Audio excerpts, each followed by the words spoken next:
Welcome to the Good Growth Podcast, brought to you by BGF, the most active equity investor in the UK and Ireland. This week, Jimmy is joined by Will Butler-Adams, CEO of Brompton Bicycle. Will explains how he got involved in the business and reminisces about the early days of product development. He shares how Brompton has struck a balance between commercial success and maintaining its integral mission of making city living better for both people and planet.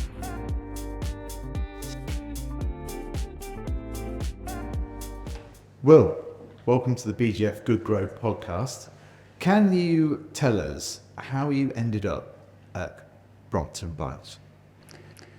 Well, I got here by serendipity, or luck, or I don't know, the opportunity to grab opportunities. I was an engineer working in Middlesbrough. I'd done that for 5 years, thought I was going to swan off to INSEAD and be trendy and get an MBA. And I was studying for my GMAT, and I went to London, visiting London, and ended up randomly sitting next door to this bloke on a bus and chatting to him.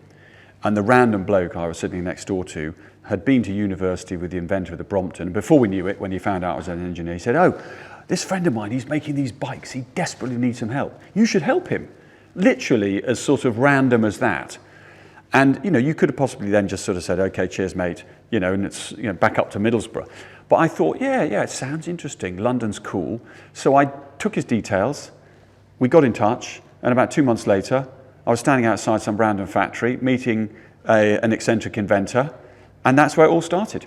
And what year was that? That was in 2001, when I was 27. And then it's so hard to describe how unbelievably backward it was. Andrew was signing a check in 2002 for everything we bought. The founder was signing a check. It was not like there was no automated system. We were on MS-DOS. There were no budgets. There was no planning. There were no monthly meetings. It was a random, ramshackle people, trying to make bikes. And in the early months and even the early years, I thought, oh my God. What am I doing? I was quite successful before then. I had 35 people working for me, running a £2 million budget.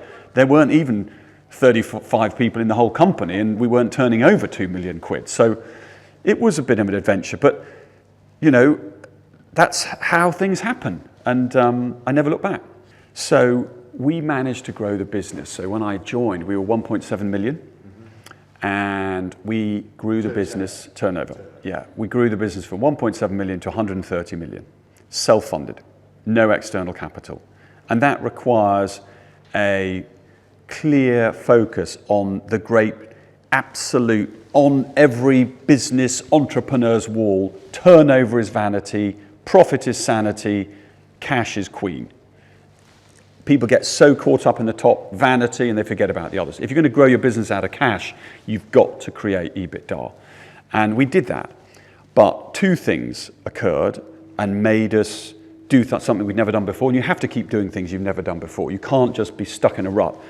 One, the world needs more of our bikes. We have got health, climate problems. We need to change how people live in cities. We need to get people being more active. So as a business, we need to move faster, and we have an urgency about what we're doing. To do that, we need cash, number one.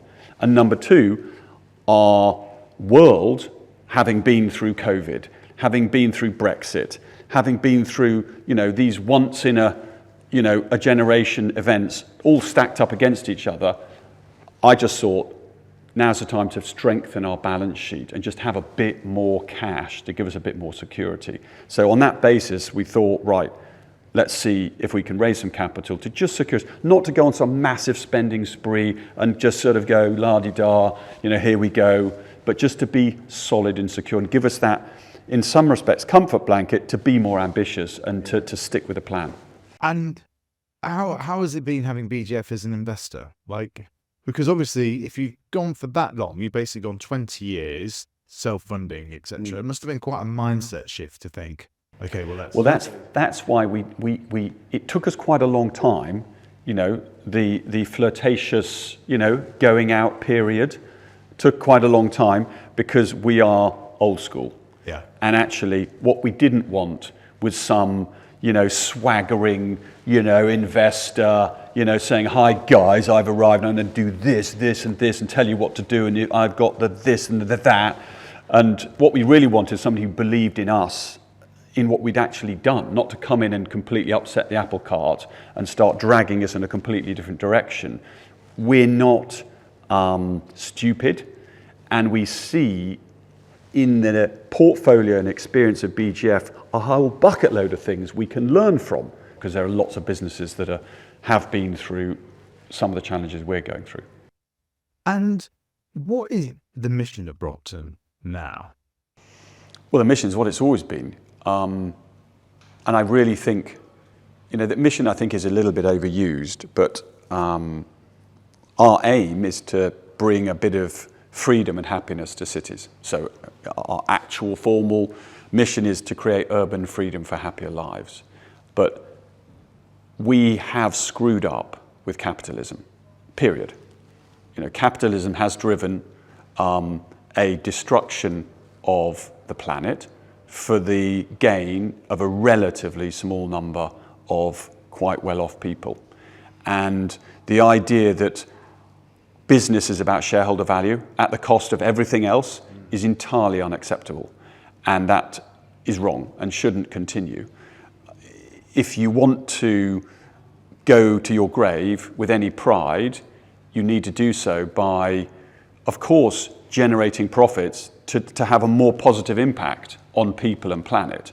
And you can't do that unless you make a profit, because to do amazing things takes risks, and innovation goes wrong and it costs money, and you need to be able to have enough money to make mistakes and write off the investment. But the idea that the aim of our time on planet Earth is to just make shareholders happy is totally and utterly wrong.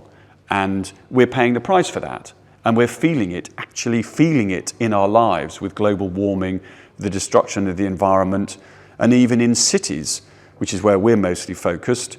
Now most of the world live in cities, but then the weird thing is, the city is the most unhealthy place to live. Yes.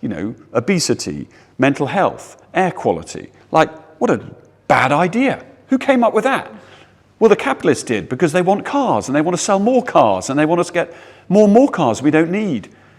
So this shift is happening, and we are maybe in the front sort of leading companies that are saying this has got to change.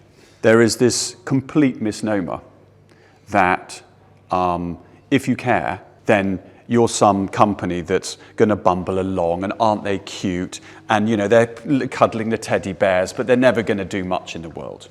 If we want to change the world, it's the companies that care, that look after the planet, that care for society, the ones that are kicking arse and they're the billion-pound companies. They're the ones with a 20% EBITDA. That has to be the case, because the consumer's going to get bored of spending their money with companies that are hurting planet Earth and the people that live on it. So the ones that will succeed, the ones that actually, ironically, absolutely will give the best shareholder value, will be the ones that put the planet and the people first. And so it's about the order in which you do it. Put people and planet first, your EBITDA and your shareholder value will come. And that's what's got to change. Well, how do you balance that then? Because with the whole sort of ethos of this podcast, it's all about good growth and so on. You've clearly hit a point in the last few years where you've taken external finance because you want to grow quicker, right? Now, it's partly because you want to save those, you want to solve some of those sustainability problems, right? Yes. But just talk to us about how you've done that and where you're aiming to grow now. So we have grown the business in 20 years that I have been here, a little bit more than 20 years, at around 20% a year compound. Okay. If you've heard of a man called Warren Buffett, so he has grown for a bit longer than Brompton at around 20% a year compound. Yeah. That is the nirvana. It's not about, unicorns and, having sexy villas on the top with swimming pools and naff nonsense. It's about hard graft. It's about caring about the actual thing you're doing, understanding about the detail, looking after your staff, being honest, setting plans that are genuinely deliverable and sustainable over a long period of time. Then you look back when you're about to sort of kiss goodbye to planet Earth and go on to wherever we all disappear to, and you go, not bad, that'll do. but it's about compound growth. We're a manufacturer. Software is different, but in our world of manufacturing, of retail, of genuinely, impacting people's lives with a product that needs to be cared for and looked after for tens of years, then 15 to 20% a year, that is what you want to aspire for. But to do it year in, year out. And how have you learned to do that? What's been your lowest year of growth? What was the hardest year? It's it doesn't really work like that. I mean, we've just been through an existential crisis in our sector, which, to be fair to BGF, none of us quite knew it was going to thump us around the head as hard as it has done. But that's life. Life isn't easy. I'm permanently saying to my children, from the tiniest age, in a positive way, life's not fair. The sooner you get used to that, the better. Because don't worry about it. Oh, the weather's bad, therefore we can't do it. Forget about it. Get on and do it differently. There's an existential crisis in our sector. Fine, that's not particularly nice. Right, how are we going to get around it? You need to keep working around these problems. And, at different parts and different times, we've had different challenges. And when you're growing a business, it's a bit like whack-a-mole. Because, you're getting a little bit, ooh, we're in control. And then some all-out thing comes, boom, whacks you in the back. Bloody hell. Where the hell did that come from? That's never been a problem. Oh my God. And then you sort that out, and then this is looking a bit dodgy, and you sort that, and then suddenly there's a problem over here. So you're permanently sort of moving around.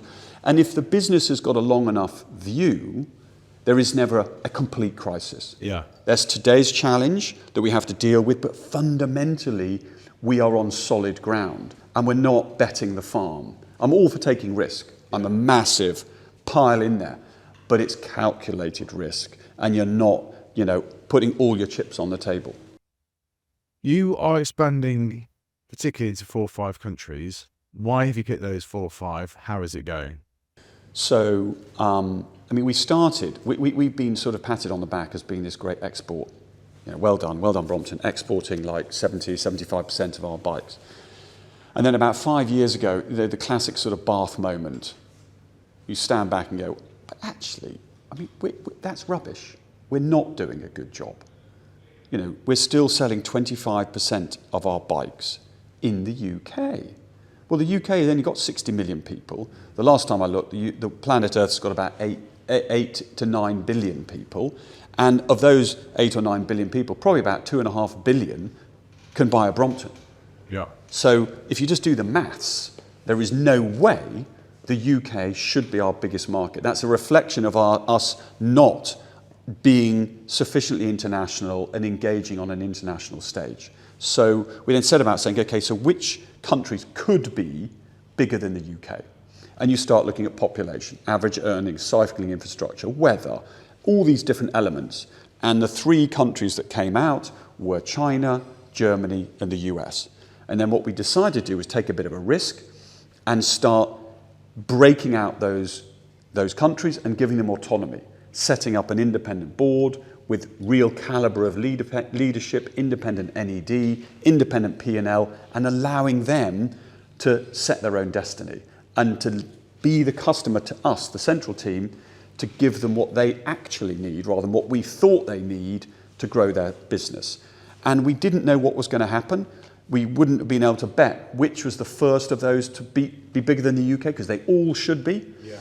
And the first one to do it is China, which has now overtaken the UK. And Germany and the US should do the same in due course.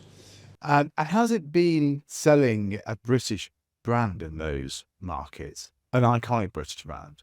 Well, remember, it's not an iconic British brand, because when you turned up in the territory, no one's ever heard of you. If you go to China, even worse, because they don't have Google, they've never seen the bike, it's some random thing. You have to start all over again.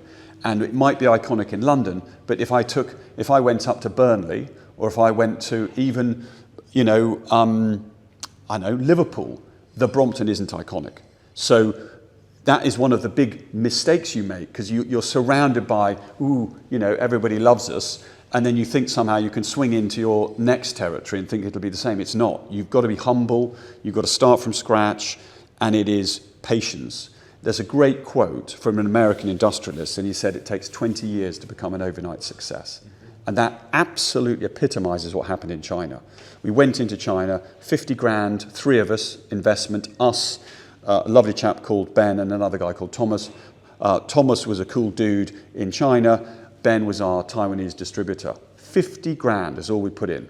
And now we're currently turning over this year, we think we'll turn over about 30 million in China. And we've now bought back total control. But it takes time. And what else have you learned then about launching in new markets? I mean, obviously culturally very different, etc., but presumably very different to the way you were doing it 20 years ago. It's patience. I mean, our product is counterintuitive. You look at it, the first thing you go is, what the hell is that? Is that a wheelchair? No, it's a bike. What? It's a bike? Really? And then you sort of pop it open, and then somebody goes, well, that's a bit dodgy. It might collapse on me, you know. And well, surely, little wheels, you know, your legs will have to go up and down. So everything about, and then you say, oh, well, it'll cost you 1,500 quid, at which point they've collapsed on the floor. Yeah. You know, because it just doesn't tell you what it is. So you need to be patient. You need to find those early adopters, and they're like a tiny little ember, and you need to carefully, you know, blow on them, keep them really cherished, and then in time they will grow, and then they will tell their friends, this thing's bloody brilliant. Might look a bit weird, might be not what you expect, but it's awesome. And they will begin to tell their friends, and bit by bit it grows. Tell us about the product. Tell us about the most advanced product that you now have, because you are always innovating. Yes. So it comes back to what we're trying to achieve. Urban freedom for happier lives. It's not about the product. The product delivers the goal. The goal is an emotional experience, this happiness, this freedom, this liberty in what are often claustrophobic cities. In order to do that, you need to find and use the best technology, the best computers to make an even better freedom and an even greater happiness. And two areas we've been working on, which are hard and nearly would have been impossible 15 or 20 years ago, is weight, because the lighter it is, you're carrying this bike. And it's funny, cyclists, and I'm not a cyclist, I just happen to ride a bike, but cyclists, you see them at the weekend wearing very funny clothes. Okay? Occasionally, if you're getting your coffee, one will trundle up, and they probably need to spend less time worrying about making the bike lighter and more time worrying about making themselves lighter and not wearing those funny clothes that, you know.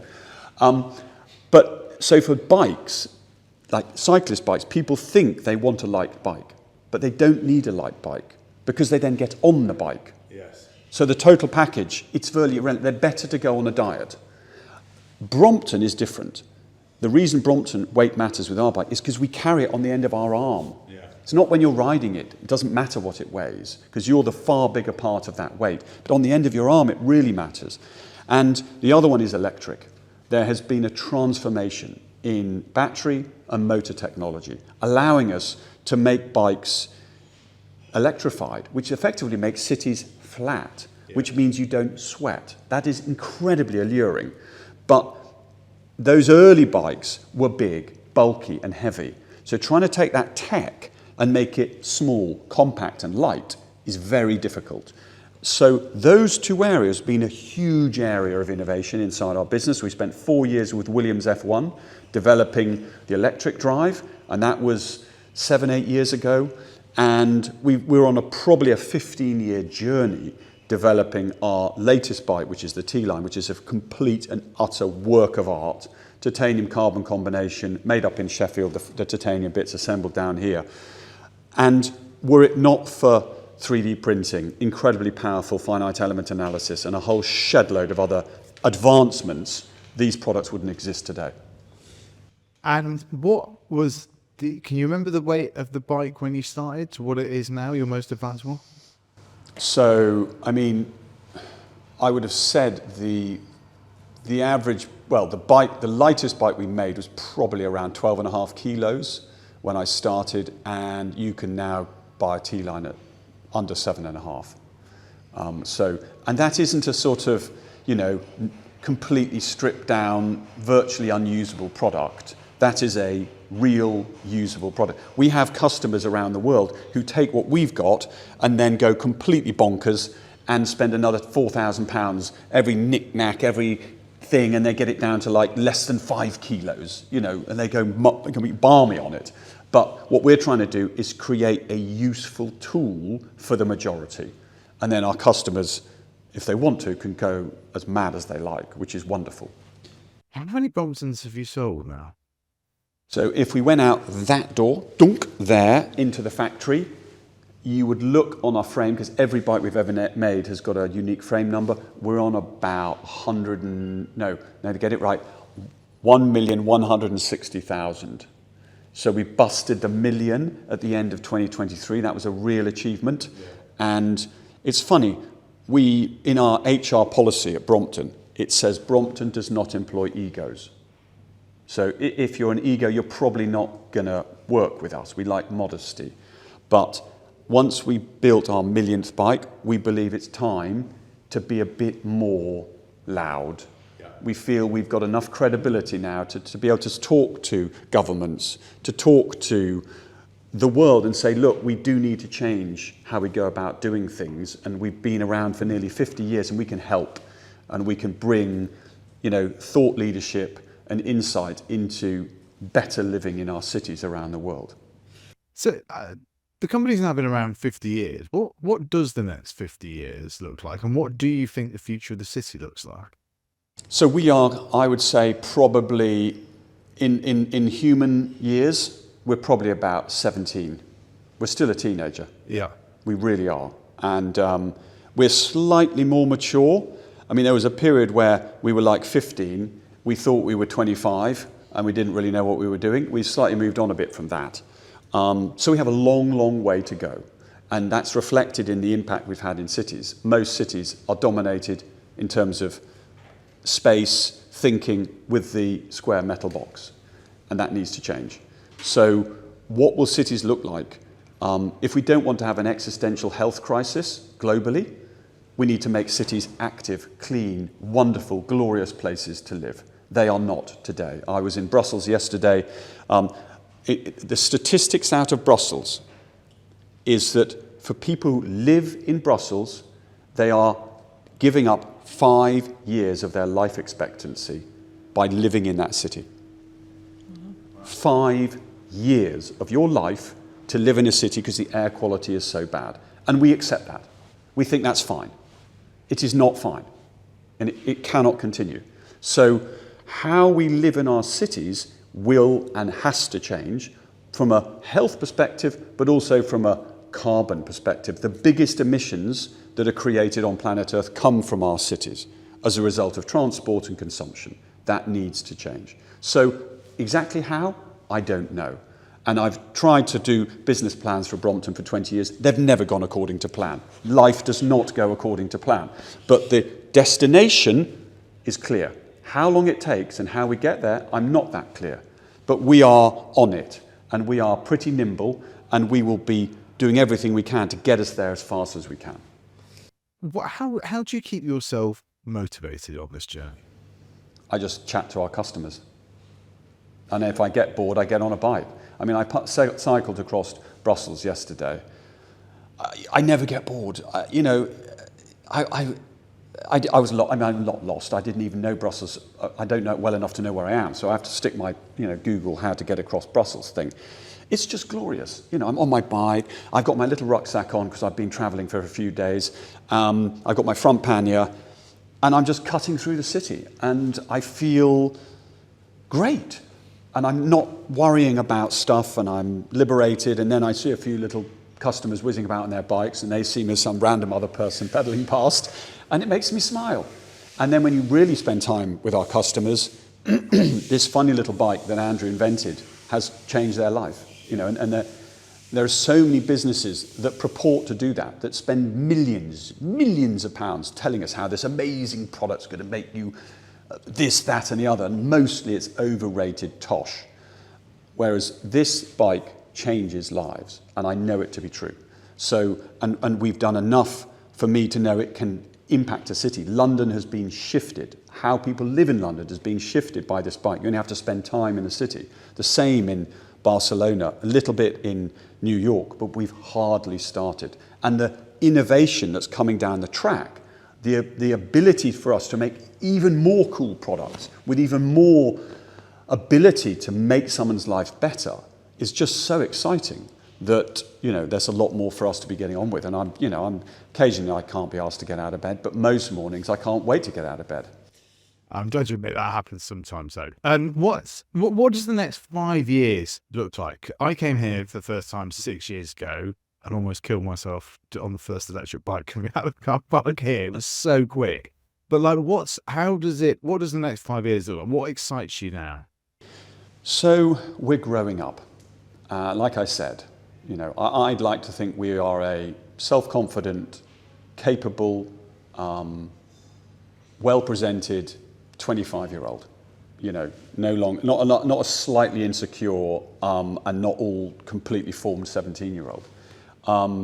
And the way that business grows, if you're growing linearly at 20% a year, that's exponential growth. That's the amazing thing about percentage growth. It's not linear. It sounds linear because it's 20% a year, but it's not. It's exponential.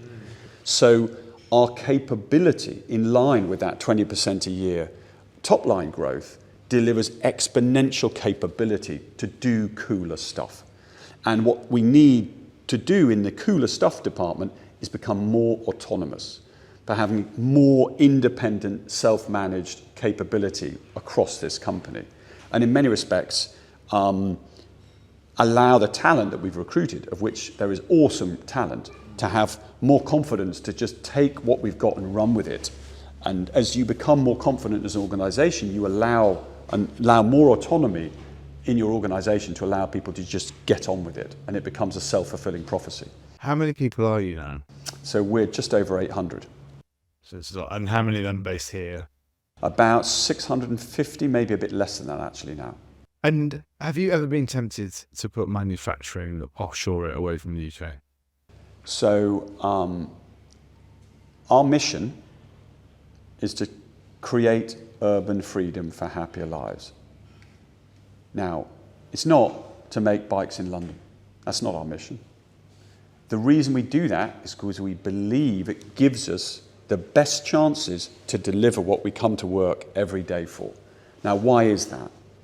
That's because IP is important in business. We, as I said earlier, spend a lot of time and money getting it wrong to discover where is the optimum path, but you have to,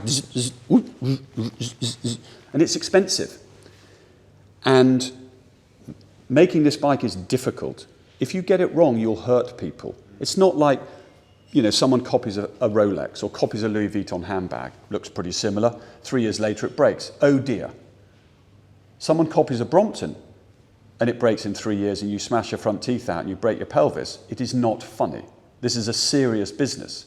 So how we make the bike, and we've been refining that process, how we make the bike is far more complex and requiring far more engineering than the bike itself. So actually making the bike is about protecting our IP and the quality of what we put out the door. And what we've been able to do by being obsessed with that production control, and just like we've innovated in the bike, we've innovated in how we make the bike, our labour cost as a direct percentage in the bike is now less than 15%. The material cost is 85%. So you might make it in Bangladesh or Vietnam or wherever. The 85% is still the 85%. You won't get it any cheaper. Yeah. You might get your 15 down to 2 or 3. And that 15 out there can come down to less than 10. We know we can get it more efficient still. When you're at less than 10% labour, you're taking a massive risk in letting go of your IP. Because once you take it abroad, it will seep out of your organisation and you're not in control in the same way. You will in the factory floor. Tell me about your experience of walking the factory floor and what you kind of pick up on. There's something that Elon Musk is quite sort of famous for doing around Tesla work. So, I've been here 22 years. When I started, I was on the shop floor. I was running machines, designing jigs, fixtures, bikes, you name it. So I have the fortune of having done, not very well, I might point out, but pretty much everything in the company. So I have an understanding of it. And I'm on the shop floor a lot. And what's important is there's so much stuff I don't know what's going on, and that's a good thing. if you know everything that's going on, you're restricting growth in your business. You definitely need to not know what's going on. And but what I need to show when I am on the shop floor is that I know my onions. It's really important to the guys on the shop floor. So every time I am on the shop floor, I will find something that's not right. I will not leave the shop floor until I find something. And it doesn't matter who it is, one person, an operator, a temp, a manager. And I'll take them to it and ask them about it in real detail. So I'm mostly up here in Never Never Land. But occasionally, when I go detail, I go very deep into real technical detail because I want my team to know I care.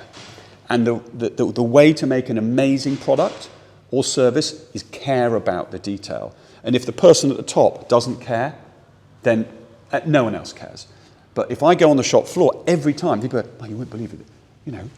Will came round and he was worrying about, the lay of the braze, or who's worrying about the tolerances on this, or he's thinking that the jig was getting a bit worn, and and that's a really important message to send out to the staff. I think we'll ever get to a point where we have autonomous bike. So we don't want that, because I was in Saudi, and they're basically doing this mega city building, like apart from in China, the world hasn't seen. It's just not going on anywhere else in the world, and they're so sort of. They've set this 2030 sustainability goal, and everything's about being green, but it's also about tech. And they're obsessed with green and they're obsessed with tech. And the way the world's going to be in Saudi is you're going to flop out of bed, something's going to come along, brush your teeth, then it's going to make your toast and put a bit of butter on it, and then it's going to basically push you out the front door on some autonomous helicopter, so you can then float about and go wherever you need to go. And then you'll die at 50 from heart disease because you never got off and actually done any exercise in your entire living time on Earth. We need to create activity. We don't need, pharma companies giving us more drugs. What we need to do is build a lifestyle that is active. And it's not active by going in your autonomous vehicle to the gym to sit on a bicycle that goes nowhere, that spits a load of fake information on you about the fake mountains you're cycling through and everything else. Just live in planet Earth, be active, and design a life where you're not doing exercise, you're just living in an active way. And that is what we need to think about for our cities. So for me, the wonderful example is the electric bike, the pedelec. Yes, it's an electric bike, but you have to pedal. And it gives you about 40 to 40% of the help. The interesting thing is, the data coming out of Germany is that people that ride pedelecs do more cardiovascular than people who ride bicycles. And you think, well, how's that going to work? Because, of course, the electric bike's cheating. But what happens is that the owner of the electric bike flipping loves it. And ordinarily, there's a bike ride, and they go, do you know what? It's got that old hill in it. I'm not bothering. I'm going to get in the car. Or it's like, it's 9 or 10 kilometres. Whoa, that's a bit far. I'm going in the car. But with the electric, oh, no trouble. I'm on, I'm off, zooming off up. There are no hills. You zoom up and down the hill, you don't feel it. 9 or 10 kilometres is easy. So what they learned from Germany is that the e-bike rider does about 40 to 50% more distance on their bike than a pedal rider, which is more than the help that you're getting from the motor. So the net effect is more cardiovascular. So we really need to hold on to the importance of doing active living. I completely agree with that. You've got a wall of fame here of different people that have been on Bromptons. I was really struck by the story you were telling me about Will Self. Can you tell that for the listeners? We have not been one for spending bucket loads of money on marketing. We'd rather spend it on R&D. And in my humble experience, half of the adverts I've seen are vomit-worthy, exaggerated guff with some celebrity that doesn't really like the thing they're promoting. And we all know the only reason they're promoting it is because they're getting paid lots of money. But still, they keep coming at us with it. So we haven't really paid people to go on our bike. And if they're on it, it's because they've come across it and they like it. And one of those people was Will Self, who to my complete ignorance, I didn't even really know who he was all this time ago, but he wrote an article back in about 2005 or 6 in the BA In-Flight magazine. And in those days, that was it. you couldn't, you were stuck in a plane. This thing was there for an entire month. Every single British Airways plane, there was this incredible article by Will Self about our bike. And it was the first piece of global media that we had ever had as a business. And it was for a whole month. And I mean, we had a rubbish website and we couldn't really tell how many people were getting on the website, but it affected sales. I mean, no question about it, from someone who loved our bike. And it got better because after that, I then sort of started, listening to him, and he's an absolute wordsmith of the first order. His written word is outstanding, and I'm a pretty dyslexic engineer, so I have respect for that. And he then wrote this other article, which was a consequence of him going to the pub. And he'd had his Brompton for about 12 years, went to the pub in London, and he's having a pint, meeting a friend, and his friend rocks up with their rather new and shiny Brompton, and they're having their pint, and he's slightly looking over. Oh yeah, which one have you got? And his friend, I've got the new Superlight. Really? What's the Superlight? Oh yeah, they brought out the Superlight. It's really light. Oh yeah, can I lift it up? So he goes and lifts up. Bloody hell, that is quite light, isn't it? Goes back to his old girl. She is quite heavy, actually, isn't she? And he describes it in the most glorious way, like he's sort of being a bit unfaithful, having this rather, sexy, light, young thing. And he goes on to this great tension about, is he going to be unfaithful to this gorgeous, bike he's had for 15 years and all the adventures they've been on and all the stories they can tell each other, and he finally decides he can't resist, he's got to go for the younger model. And he got in touch with us and we said, right, we'll give you friends and family discount. He came round to the factory to pick up his gorgeous, new, rather, delightful new bike. And it couldn't have been better because he left at 4 o'clock, just as the guys on the shop floor finished work. So as he left the factory, pure chance, he is pedalling out with about 60 of our staff on their Bromptons because they're leaving work, with Will, another Will, one of our guys on the shop floor, has been with us since he was 16, pulling a wheelie, just like gunning it down. And then he writes this glorious article of this whole journey. That's real brand. Yeah. That's not paid for, that's heartfelt, it's changed his life in a positive way. And you just get this credible storytelling rather than naff marketing. And how do you use use is possibly even the wrong word, but how does the community kind of impact that, and what kind of community things do you do? Because community requires, you get some of the spontaneous things like you mentioned in Singapore earlier, but you also need to sort of foster. You need to curate it. Yeah. You don't need to own it. So our community is wide and varied. And the glorious thing about the Brompton, or in fact, forget the Brompton, the glorious thing about cycling is everyone's invited, which is why I'm quite against this definition. Are you a cyclist? Yeah. It's wrong. I wouldn't say to you, are you a walkist? I walk. I'm not a walkist. I just cycle. It's like breathing. So, cyclist sounds like, you need to be super fit and go up Mount Ventoux. Actually, the bicycle's for everyone. Just get on it and start cycling and don't need to wear funny clothes, and everyone's invited. And that is reflected in our communities across the world. It is everyone is invited. It's very much lifestyle. It's about urban living. It's about meeting, chatting, cycling 10 or 15 kilometers, going and having a great coffee, catching up, and just enjoying life. And yes, that sort of community element is entirely self-generated. But what we try to then do is to make them know that others exist.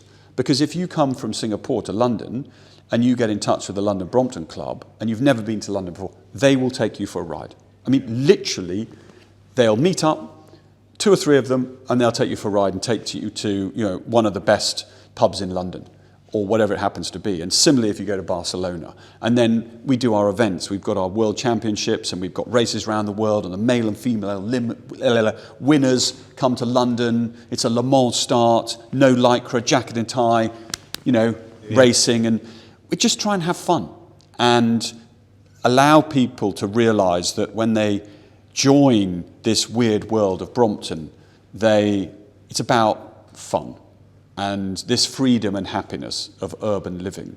And I think actually in a lot of cities there's a lot of loneliness, and people are so busy buying all this stuff they don't really need to sort of fit in. And so busy working, it can be lonely. And, they've got all their friends. They can spend hours with their friends, but this isn't nurturing. It's not enriching. And in many cases, it's not real. You buy a physical bike and you meet people and you go somewhere and you do something and they're real. That's very good for the soul. And we see that all over the world. You talked about business being overcomplicated by people. What do you mean by that? I think that business is, funny enough, I'm not sure overcomplicated is where I would go. I would say business is over-professional. There is a real belief that when you're in business, you need to fit a certain mould. It's a bit like the newsreaders. They're human beings, and then once and my name is Will Butler-Adams, and I'm talking to you from Brompton, and I'd like to answer your question in a weird, funny voice. And you're like, well, hold on, why are you speaking so weirdly? Why don't you just be normal? Yeah. And we have this weird business thing where you're a human being with your friends, your family, you can be vulnerable, you can be relaxed, but then when you get to work, I'm at work, now I've got to be professional. Yeah. And I can't touch anyone because that's not normal. And I can't tell a joke because I might offend them. And I have to sort of be weird because I'm professional. And that knocks out really rich, dynamic engagement, discussion, innovation. People start sweeping stuff under the carpet because we all have to be perfect at work because we're all perfect, but we're not perfect. And then things get hidden, and then you don't learn from your mistakes. So actually, people often think that their job is to make the business more professional as the business grows. My big fight is to stop the business becoming too professional, because I think that kills the heart of a business. That kills innovation. And, some of the most professional people you'll meet are the armed forces who are fighting on the front line. Because if they're not professional, they will get killed. But they are having fun. Yeah. They have banter.